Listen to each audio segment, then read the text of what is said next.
gente, então olha só, nesse domingo você vai ter a sua prova aí de redação, você vai encontrar alguns textos motivadores e é importante que você comece lendo esses textos motivadores para que você tenha uma apreensão do que realmente você precisa entender para produzir o seu texto. Isso diz respeito à competência número 2, que é da redação. Inicialmente começa dizendo que você precisa compreender a proposta de redação e ainda associar a esse texto uma área de conhecimento e ainda tudo isso dentro de uma estrutura de um texto dissertativo argumentativo. Ou seja, nós podemos dividir essa competência número 2 em três partes. Mais uma vez ressaltando. Primeiro, nós temos aí a compreensão da proposta. Segundo, fazer o uso da área do conhecimento para o seu texto. E terceiro, escrever um texto dentro dos limites de um texto dissertativo argumentativo. Tá, aí é a pergunta que não quer calar é a seguinte, tá, mas o que isso tem a ver com o repertório sociocultural? É porque é exatamente nessa competência em que você é avaliado a partir do seu repertório sociocultural. E o que quer dizer, na verdade, essa expressão? Bom, na verdade, diz respeito ao conhecimento de mundo que você tem, que você construiu em toda a sua vivência.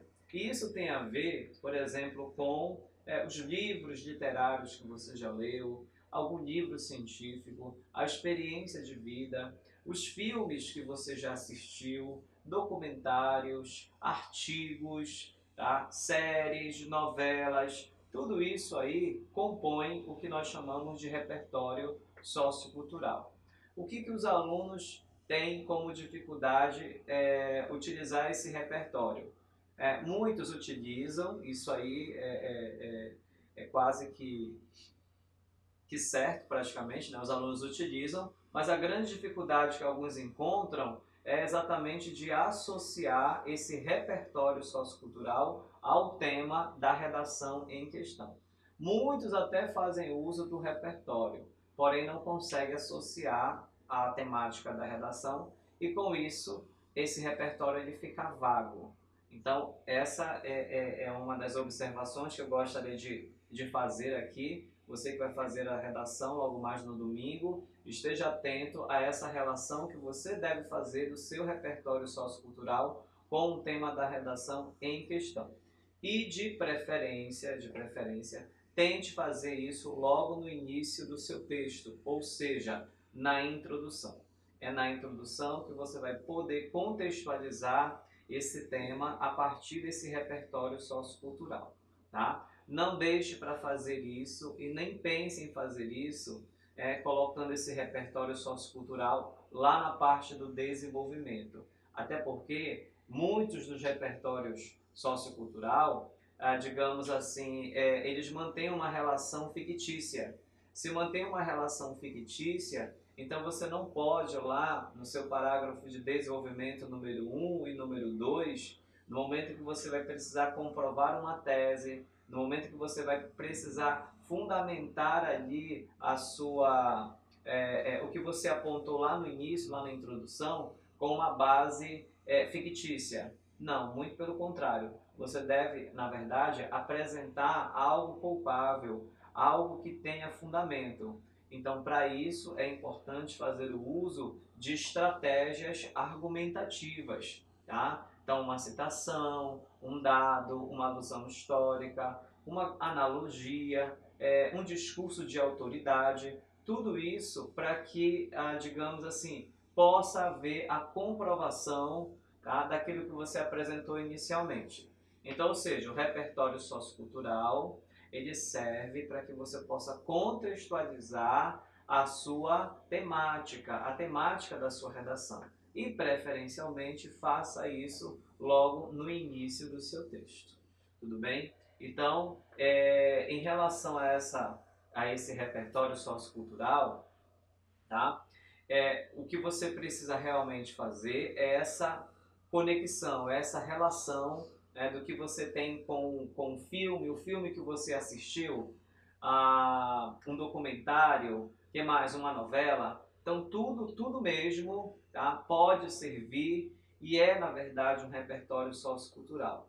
A condição está em como que você vai fazer essa relação do repertório com o tema.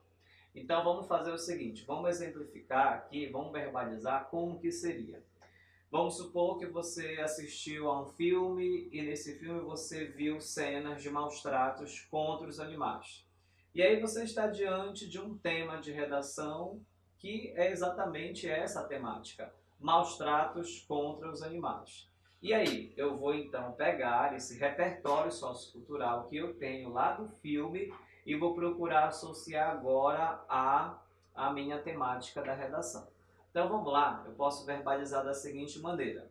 Posso dizer assim, olha, o filme a Revolução dos Bichos mostra cenas de um fazendeiro maltratando os animais, ou então cometendo maus tratos contra os animais. Ponto. Eu já coloco um ponto aí porque eu já estou iniciando e encerrando o período. Ponto. Em seguida, eu dou continuidade. Fora da ficção, essa tem sido uma realidade muito evidente na sociedade brasileira. Dois pontos. Os maus tratos contra os animais. Aí eu estou fazendo uso do meu tópico frasal, tá? Que é o tema da redação no meu próprio texto. Diante disso, aí eu fecho ponto e dou continuidade. Diante disso, vírgula. Dois aspectos precisam ser considerados. Ou então, dois fatores precisam ser levados em considerações. Em consideração, perdão. Você fica à vontade para criar aí um pouquinho essa parte. Aí você coloca a primeira problemática, a sua primeira tese, em seguida coloca uma vírgula, como também, aí você vai colocar a segunda problemática, a sua segunda tese. E em seguida encerrar esse parágrafo, para dar realmente aí uma finalização para esse parágrafo do seu texto. Então tá, continuando, o que vale a pena, o que é bem interessante você perceber em relação a essa competência número 2 é bem o início, tá? Ele começa falando assim, gente, compreender a proposta de redação. Se você não compreende essa proposta de redação, você corre o risco de cometer duas situações.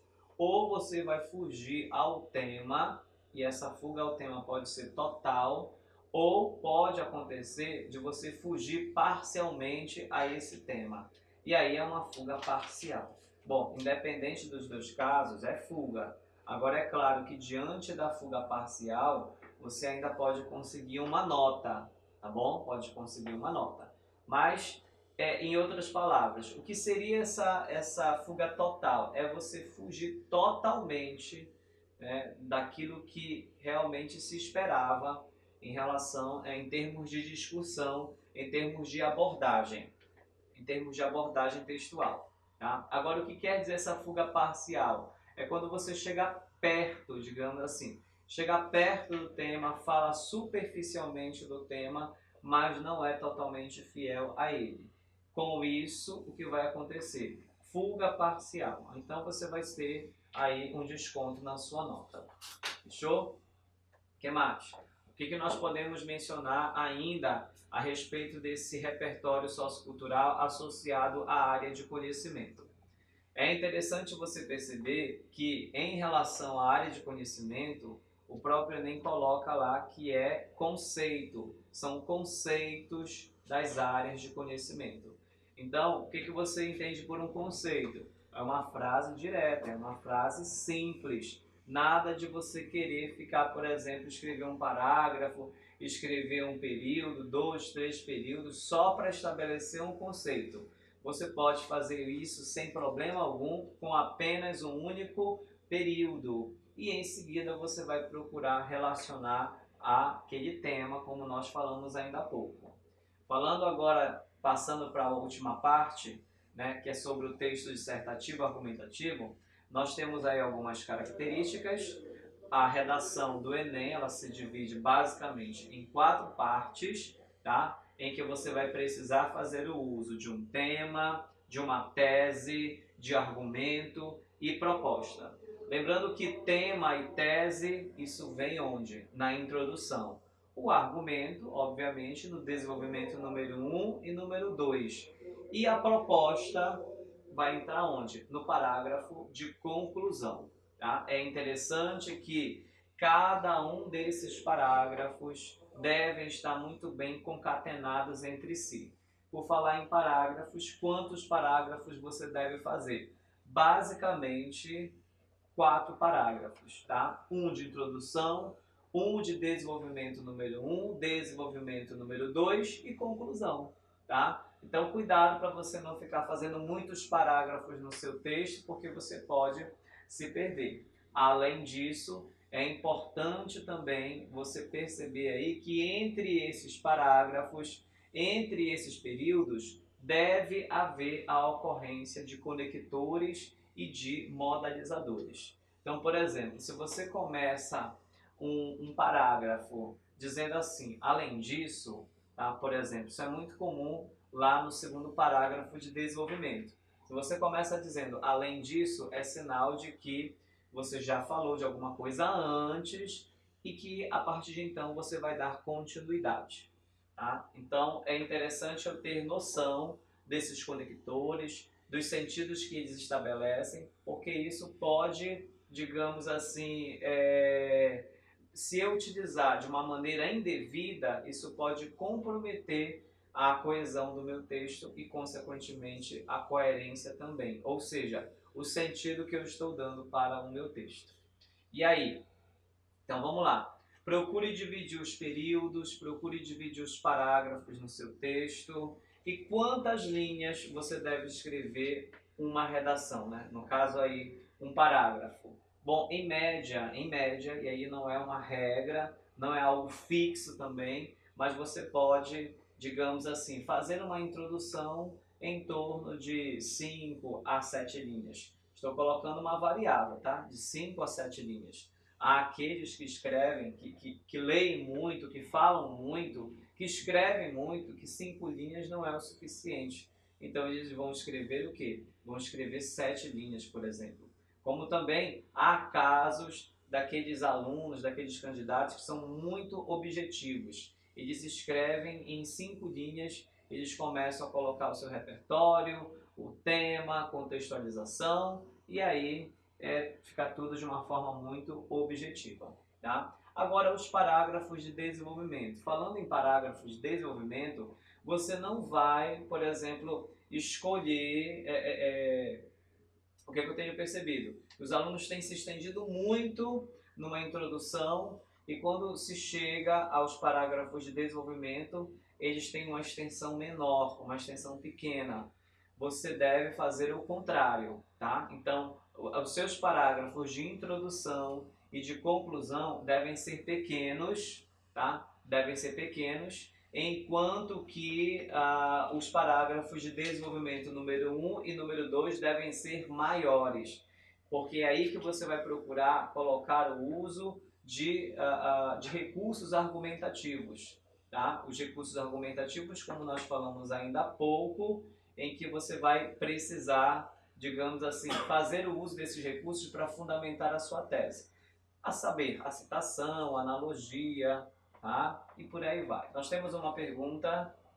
Existe algum tipo de conector que se deve evitar? Olha, essa pergunta... Da Kilp. Da @Kilp. @Kilp. Kilp, obrigado pela sua participação aqui conosco. Se existe algum tipo de conectivo, eu não te responderia que sim, entendeu? Eu não te responderia que sim. Eu te responderia da seguinte maneira, que você não deve utilizá-lo de uma maneira indevida. Por exemplo, vou te explicar o que quer dizer isso. Vamos supor que você está lá no seu segundo parágrafo de desenvolvimento, tá? Pensa aí comigo. Então você já fez o primeiro parágrafo de desenvolvimento 1, você vai agora para o parágrafo de desenvolvimento número 2. Bom, sabendo que, colocando aqui uma condição, de que lá na introdução você estabeleceu uma relação de soma.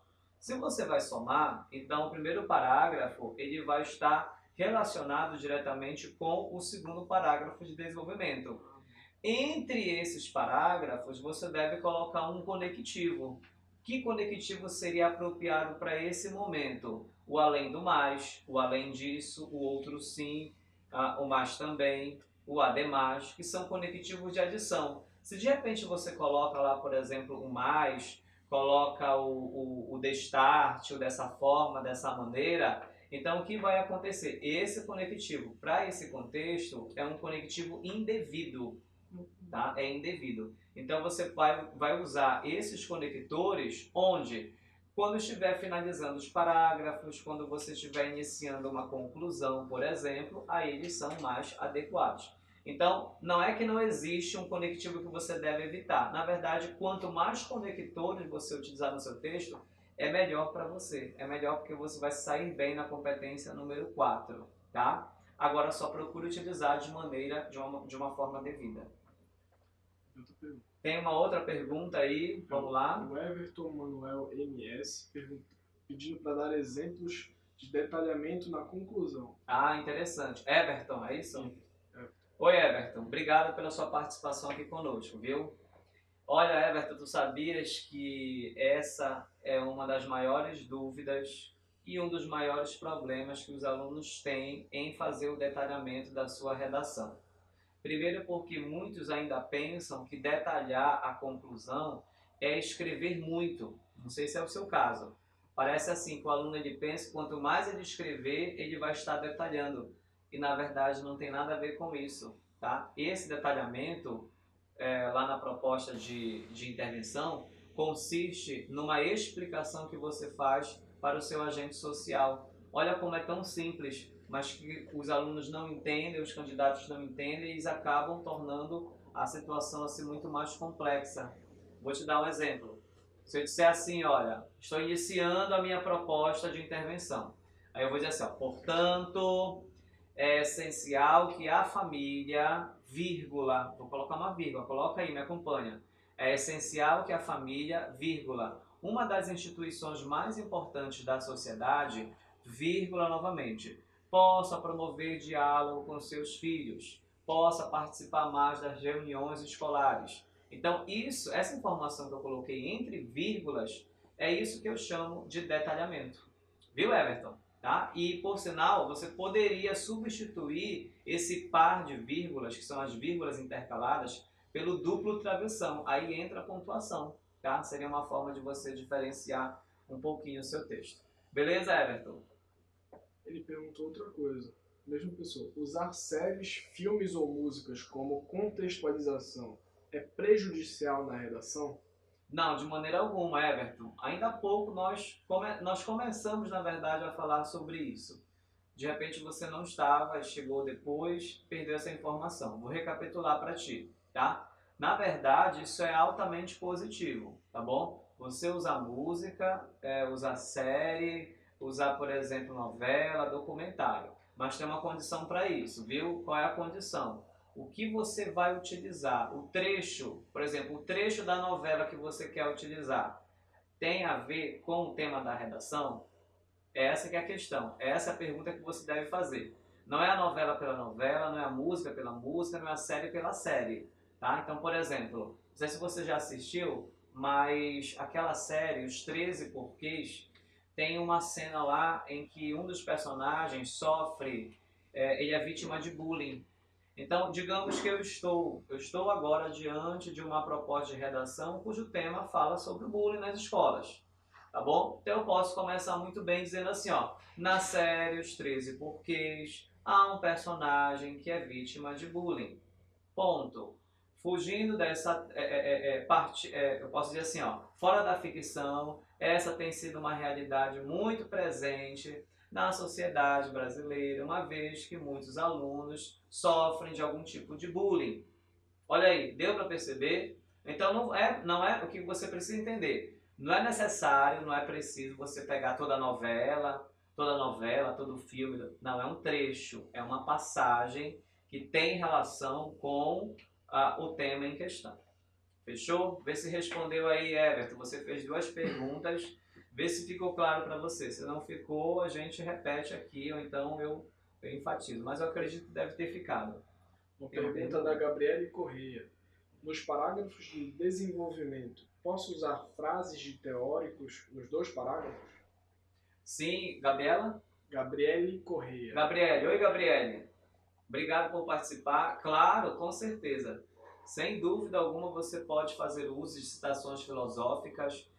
Na verdade, a citação não há uma restrição para o uso de citações, tá? Há muitas redações aí, inclusive nota 1000, em que o candidato faz uso da citação na introdução, no desenvolvimento número 1, desenvolvimento número 2 e ainda na conclusão, tá? Então não há uma restrição. Mas mais uma vez eu falo, existe uma condição. Qual é a condição? É de que você possa contextualizar essa citação filosófica com o tema, com a sua discussão e com a sua argumentação. Então eu posso utilizar no meu desenvolvimento 1 um filósofo? Pode. No desenvolvimento 2, posso utilizar um outro filósofo? Pode. Tá? Fique à vontade para isso, tá bom? Bom, no mais, então, se você não tem mais nenhuma dúvida, nós vamos ficando por aqui. E quando for, na próxima vez, a gente entra aqui de gaiato, né?